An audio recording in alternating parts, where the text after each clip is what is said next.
Hello, good evening, my yarny friends. It is Sherry Ann here. How are you all? Anyways, I want to tell you today is December the 5th, 2022. It is where I am right now, 35 degrees Fahrenheit, and I'll explain that in a bit because my past videos, it's always been in the 80s, 90s, and 100s. This is episode 48 of Yarning with Mimi. Welcome everybody. I'm really hoping that I'm reaching my previous subscribers from a few years ago. I'll explain that in a minute too. And I really would like to see some new friends come on board. Anyways, so I keep looking at my notes because I have like about 6 pages of notes that things I don't want to forget to tell you. But really, I just want to say I'm so happy to be back. This is my knitting, my podcast about knitting and crocheting and my love of yarn. Where I show you projects that I'm working on and projects that I want to work on and things like that. So I do know that I've been MIA, missing in action, for the last 2 years, and I will explain that as well.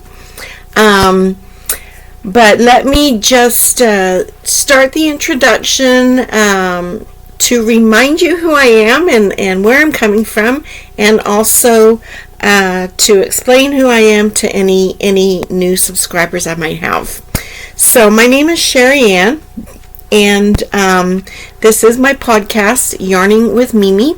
And the reason why it is Yarning with Mimi is because that is what I just went blank there. I don't know why my screen went black. I hope that didn't interfere with the video.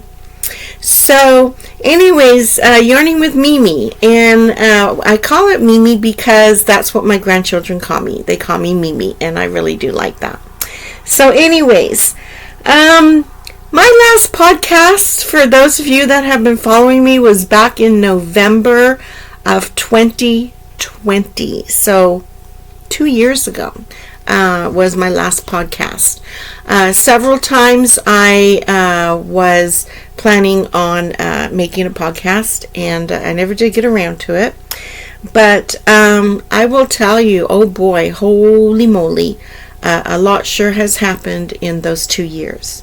So I'm going to share with you the shortened version because it really could be very long. But like I said, my last podcast was back in November of 2020, and here is a little bit about my journey since then. So if you saw my last podcast in 2020, you knew that I was embarking on a new venture. I was moving from Harlingen, Texas, and I was going to move closer to my grandchildren. I had accepted a job in Fort Worth, Texas, which is about 8.5-9 hours away from where I was living. And I had packed everything up and put it in storage and just took bare necessities, and I moved in with my daughter in Dallas. That's my yarn supply. I moved in with my daughter in Dallas, which was supposed to be a very short-term deal. I was to start my new job, which I had accepted a very good position with quite a hefty sign-on bonus. And the plan was to bank money for about 3 months and then have a down payment for my own house. So anyways, in December 5th, exactly 2 years ago today, December the 5th, I left Harlingen, Texas, after the movers took everything from my home and put it in storage. And I drove to Dallas and moved in with my daughter. And I started my new job on December the 14th of 2020. And on December the 21st, so what, a week later, 6 days later, something like that, I ended up in the hospital in Dallas with COVID. I had actually been sent home from work because I was not looking well and I wasn't feeling well. And the next day I was in the hospital in ER, diagnosed with COVID and pneumonia, and was treated, sent home, and in less than 12 hours ended back up in the ER. And the ER doctor actually told my daughter that he was surprised that I lived to make it to the ER. The COVID had severely caused cardiac damage. I had cardiac damage related to COVID complications. I was in the hospital until January the 5th. When my daughter took me that day, they immediately took me and had to electrocardiovert me. It was explained to my family that I was at risk for sudden cardiac death, and it was amazing that I had made it to the ER alive. My heart rate was like 250, something like that. So anyways, that was back in the time where everybody was in isolation, no visitors for like over 2 weeks.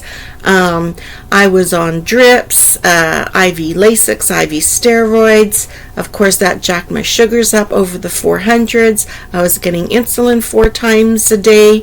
I'm not a diabetic. I was on blood thinner injections, oxygen. I was very debilitated and weakened. So anyways, needless to say, when I got out of the hospital, I was not working. The COVID had damaged my heart.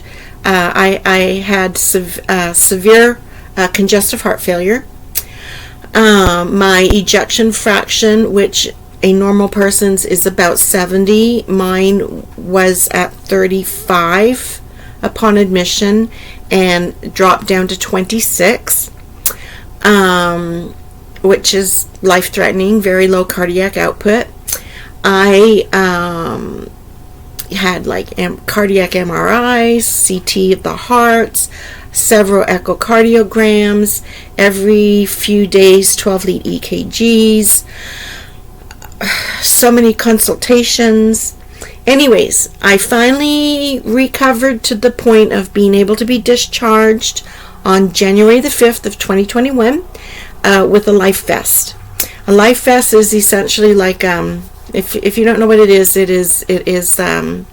wear it 24/7 except in the shower, and you have a battery pack that you swap out every 24 hours and recharge the battery. It is an external defibrillator.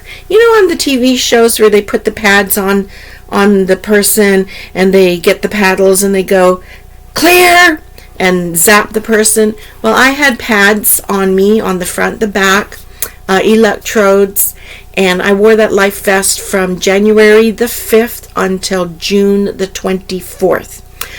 June the 24th of that year, I got my implantable, my dual chamber implantable defibrillator, cardiac defibrillator, and was able to get rid of the life vest. So I do have my defibrillator. That will be a lifetime deal, I guess. Started on several new medications, follow up with cardiology regularly. And you can probably tell when I'm talking, I kind of get a little short of breath. So that's part of the cardiomyopathy and the low cardiac output. I get short of breath on minimal exertion. And endurance is very little. So I was finally cleared to go back to work. And when I got out of the hospital in Dallas on January the 5th, I 2 days later moved back to Harlingen and moved in with one of my daughters. So eventually I got my defibrillator implanted, went back to work, but work was just getting increasingly more difficult for me. And then in October month of 21, my son, who lives in Cornwall, Ontario, Canada, convinced me that it was time for me to retire and move back to Canada and move in with him and his wife, Justine. So that's what I did. I got rid of everything. I mean everything, because when I came here, all I had was not even a rolling suitcase. I had a duffel bag, one duffel bag, and it was a carry-on, so I didn't have to pay for luggage, because I was now an unemployed statistic with no income. And so in October the 19th was my last day of work in Texas as a registered nurse. So I retired October the 20th and applied for my Canadian passport. Now that's quite a challenge. When you're a Canadian applying for a Canadian passport outside of Canada, it takes forever. There's a lot of hoops to jump through. But finally got my passport in January month. Towards the end of January, I guess it was. As soon as I got my passport, I booked my one-way ticket to Ottawa. And on February the 19th of 2022, this year, I landed in Canada. And so I am now here in Cornwall, Ontario, which is why I told you it is 35 degrees. I just checked back in Harlingen right now, it's 80 degrees Fahrenheit, and here it's 35. It's already dark. Well, it's almost 7 o'clock, so it's dark. It's cloudy. It's cold, but it's very refreshing. I actually have my window cracked open a little bit to get the fresh air. I have a diffuser going with lemongrass, and my room smells so good. And then I have a wax melt with a Christmas scent in it, so my room smells really, really, really nice. So anyways, I moved from a 3-bedroom, 2-bathroom, fully furnished trailer home to a 1-bedroom. That's my yarn area. Let me see. That's behind my door. So, all my yarn is there. And then my closet is right there, across from it. And that has yarn in it. And then my bed's over here. This is my yarn chair my boy put in for me. And then my daughter-in-law, I don't know if I can show you, but what she did was she printed out pictures and had them framed over there. Well, the lighting's not all that good. And she has that whole wall over there when I moved in with pictures of my children and grandchildren, and it was really, really nice. So anyways, let me just look at my notes for a second. Bear with me. I don't want to forget to tell you anything. So anyways, that was a very long story, shortened. Talked about the COVID, the heart damage, the life vest, the defibrillator, getting my passport, moving to Cornwall. Okay, so anyways,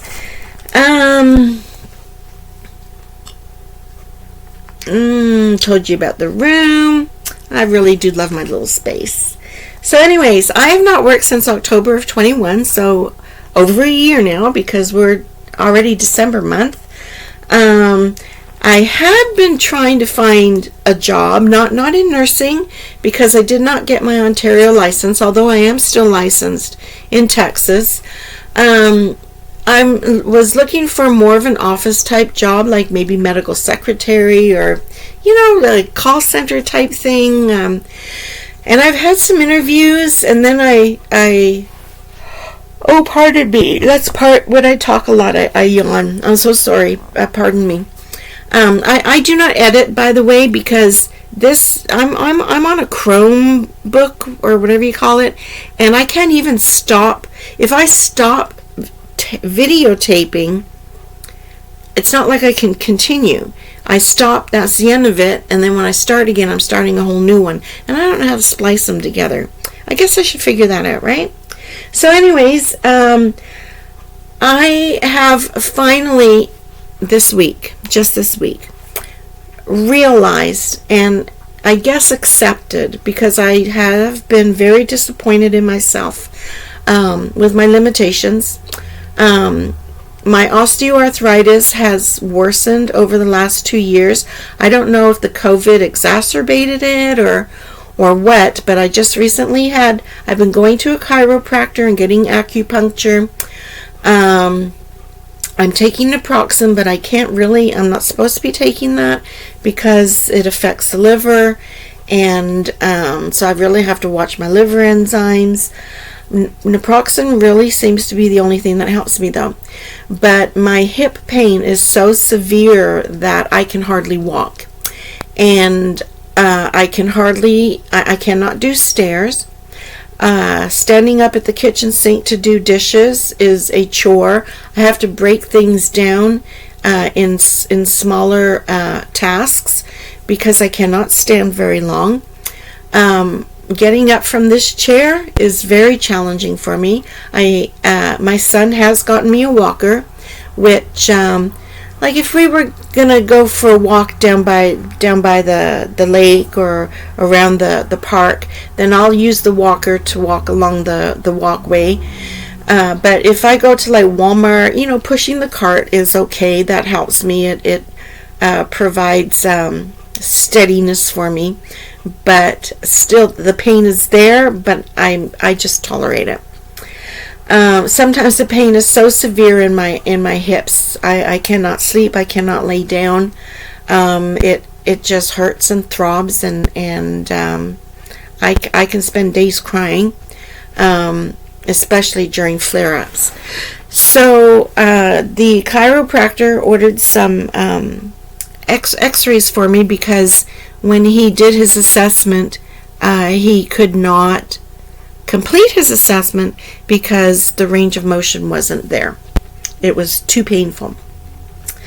So anyways, those x-rays came back. They have worsened since 2 years ago. Radiologist has now worded it as advanced severe osteoarthritis. I am hip replacement material, and I am waiting on an ortho consult right now. So, anyways, I was saying just this week I have finally accepted and resigned to the fact that I will not be working to make a nice income like I wanted to. With the encouragement and support and advice of my family and my PCP,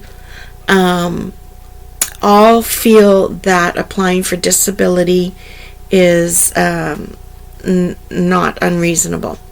And I've known that before I moved away from Texas, because of the severe osteoarthritis and limited mobility, and the cardiomyopathy diagnosis. I meet the criteria for disability. So this week I will submit my application for that.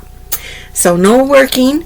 In 1 year's time, though, when I am 62, I do qualify to start receiving my Social Security from the States. So, if I can tolerate 1 year and just, my son and my daughter-in-law are so supportive and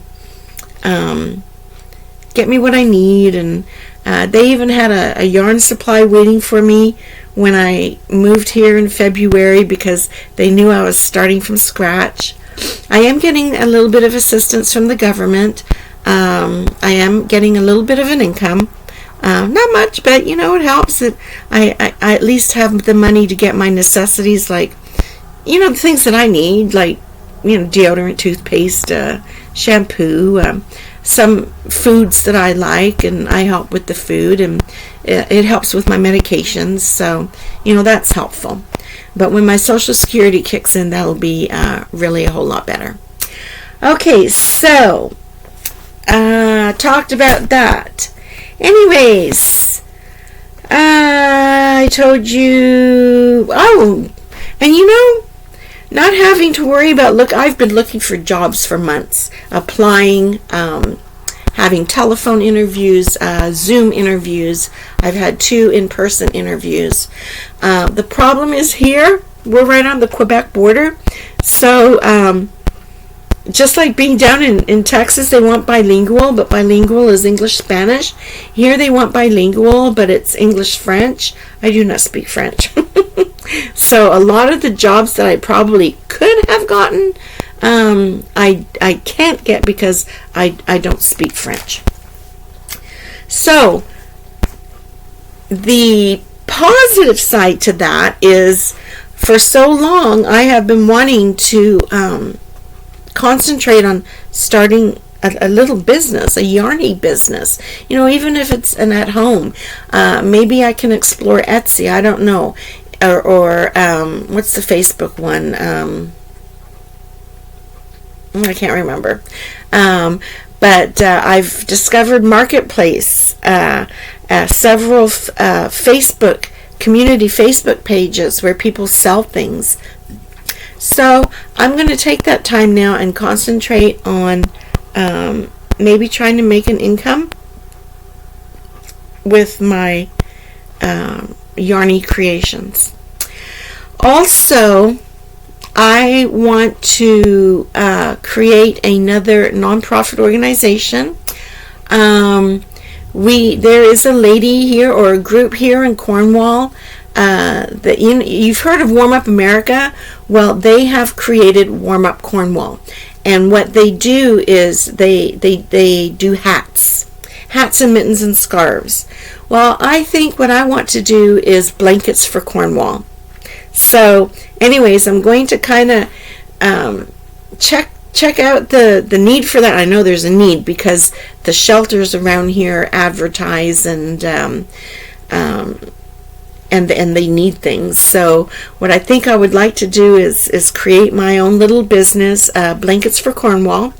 Reach out to my yarny community friends and see if they'd be willing to. A couple years back, Rose likes crochet. She still does the Wishes for Wings. But one year they did blankets, and people were sending her squares, and she would put blankets together. That's what I would like to do. I would like to request 12-inch squares, knitted, crocheted, any color, any pattern, any design, and I would love to put them together and donate the blankets to the shelters here in Cornwall. So that's what I'm going to work on also. So I'm going to introduce that idea and promote it on some of the local marketplace pages and groups, and see if the community has any ideas as well.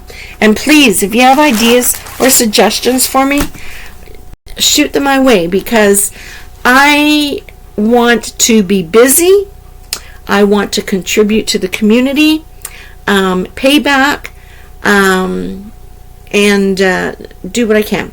Also, I will try to volunteer, like at the soup kitchen, every now and then. And another fun thing I did was I applied to become a member on the board of directors for the public library. Now, I submitted that application 2 weeks ago, but haven't heard anything yet. So we'll see how that pans out.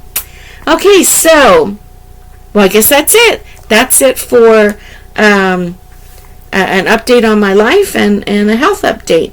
Now, on to yarny business. So, like I said earlier, I'm really hoping that my friends and subscribers from 2 years ago I really hope they clicked on that bell when they subscribed and clicked on it to be notified when new videos come up. I sure hope you're getting notified, because I want you back. And I am asking everybody, please, please, please, if you like the content of the video, click that like button, the subscribe button, and I don't know, share with your friends, anybody else in the yarning community. I am requesting help, please, please, please, to try and get this channel off the ground. I never did really get it quite off the ground. A few years back, I think I have like 400 subscribers, but I think they probably all forgot about me because, like I say, I've been missing in action for 2 years now exactly. So anyways, let me, I just really feel like I'm starting from scratch, but if you can help me out, I really appreciate it. So I don't have a whole lot to show you. I mean, I've done a lot, but I'm just going to show you the most current projects, okay? And with it being Christmas, of course, it's all Christmas related. My daughter-in-law Justine, her family do Secret Santa. Well, no, it's not Secret Santa. They all pick names, but everybody knows who everybody else got, so it's not secret.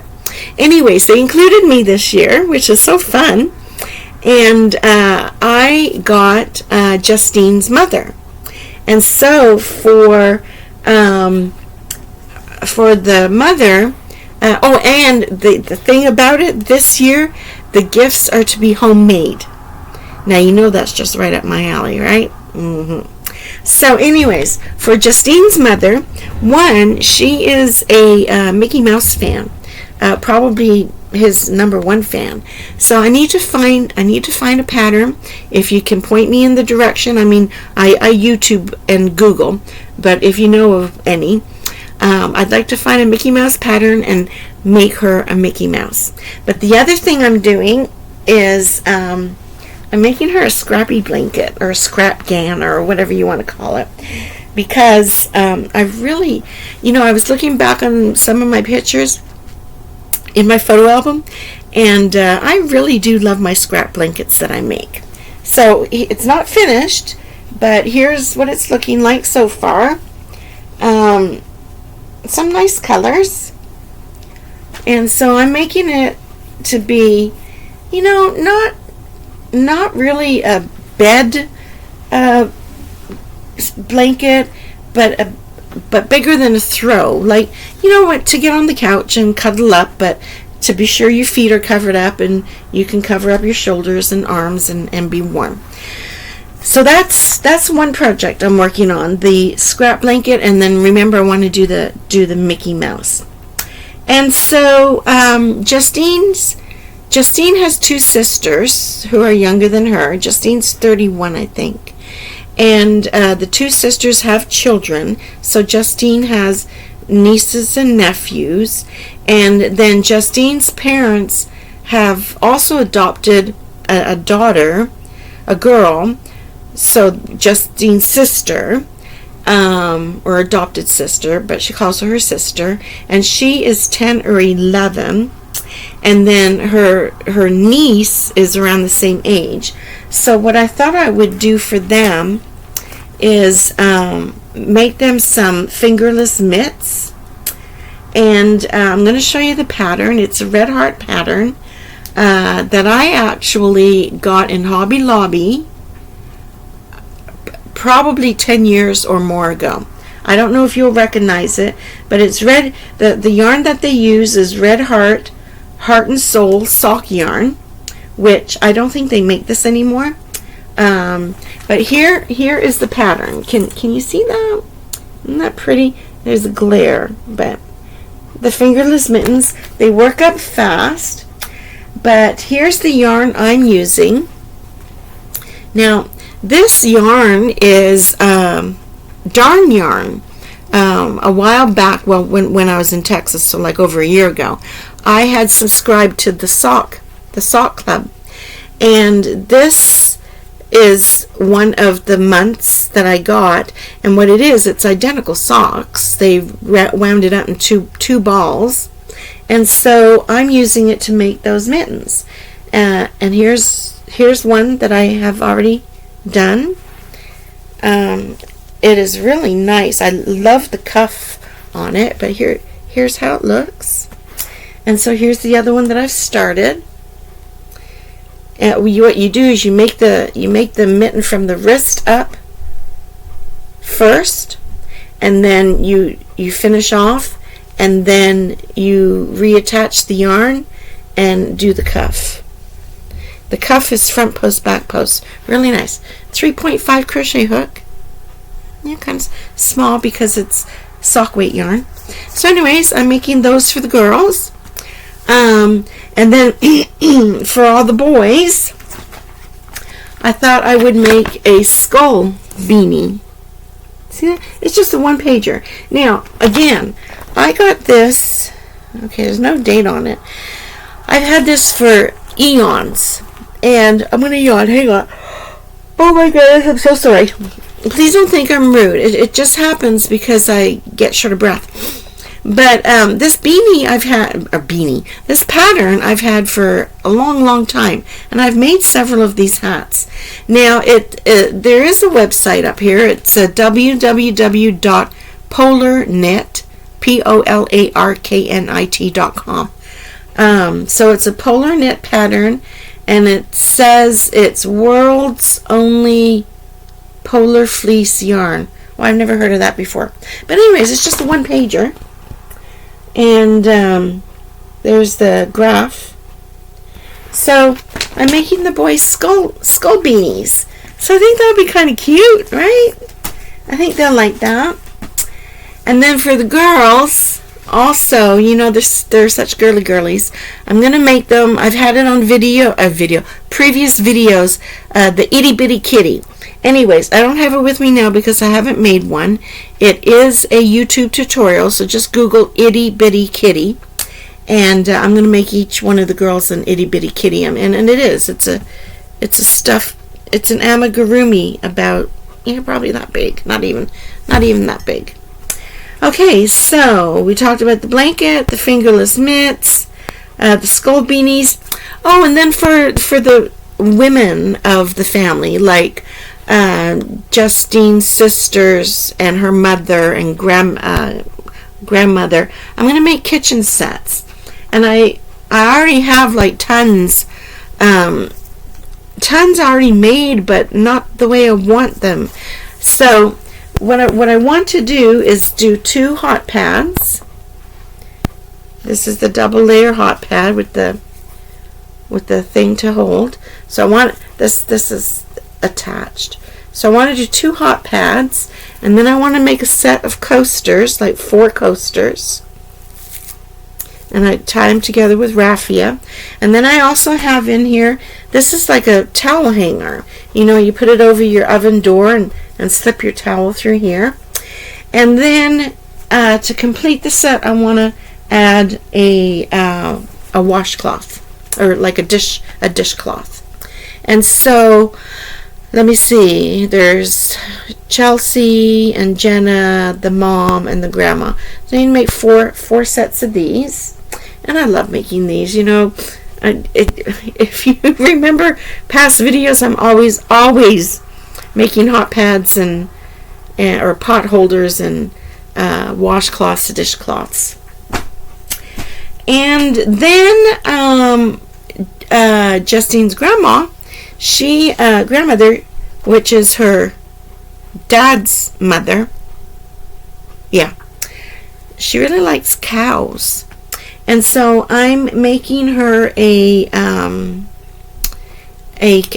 an amigurumi cow, and the pattern that I'm using, it's a YouTube tutorial, and it's put on by a crafty concept. And so I'll show you what I have done so far. Have the body of the cow, and then the ears and the horns go up here. We put the big nose and mouth here, and then there's like little black patches that get sewn on. So there's 3 black patches that I'm making, and then you sew them on. So hopefully I can get this finished and do another podcast before Christmas and show you the finished project. And you know what? I'm thinking that's it. I think that's all I have for right now. So, thank y'all for joining me and spending some time with me. And I think I'm really liking this because it brings back memories. I used to love doing my podcasts. Anyway, so I think that's all. Let me just look at the notes here. Yeah, I was just going to talk about works in progress. So, other fun things. There was a time during my illness and recovery. It took months and months to recover from my COVID. I wasn't working, but I was very weak, extremely weak. And, just getting up in the morning, brushing your teeth, brushing your hair, changing your clothes, that took a toll on me, and I would get so short of breath, I'd have to sit down and recover before I could even go do anything else. So it took me a while. So and also during that time, early on, I just had lost complete interest in everything. Crochet and knitting was my life. I mean, if I could do it 24/7, I would, but I had been working, so I could only do it when I'm off and on the weekends. And, well, you've seen my videos. You see how much I can produce. For months and months, I did not knit. I did not crochet. I lost touch with all of my YouTube world, community. I had not been watching any videos. I don't even think I looked at the computer, but what I did get into was reading cozy mysteries. Like Agatha Christie. I didn't read Agatha Christie, and Murder, She Wrote. Jessica, Angela Lansbury. Murder, She Wrote is a cozy mystery, and so I got into reading cozy mysteries. And there is an author, Maggie. I think it's Maggie. No, Peggy. Peggy. Well, now I can't remember. I have a book over there. Holy cow! I think it's Maggie Sefton. Well, I like her. And then there's a series about cats. But it's a cozy mystery. And then there's this one, Alex Erickson, Dial M for Maine Coon. And see, I know you probably think I'm silly, but I was when I wanted to start reading, I was thinking I'd get into the Harlequin romances, but I didn't want to do that. So and at the time when I was stuck at home, I got into Netflix and the Perry Mason series and oh my goodness, what's another one I watched? Gosh, I can't. And Monk, I watched all those. But anyway, so here's the main Alex Erickson. It's called a F-U-R, Forever Pets Mystery. And so there's, I don't know if you'll be able to see that, but there's the series for this guy. So I'm collecting books like I collect yarn now. I'm going to outgrow this bedroom. So anyways, so that's a fun thing that I'm doing. I like reading my mysteries. And another thing I'm going to do, remember I mentioned I want to start the blankets for Cornwall. This week I am going to create a Facebook page for blankets for Cornwall. So anyways, friends, please consider breaking out your scraps and making 12-inch squares for me. I sure would appreciate it. And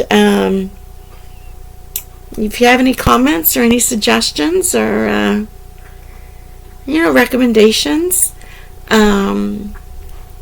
comment below.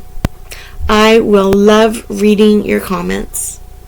Alrighty, I think that's it for now.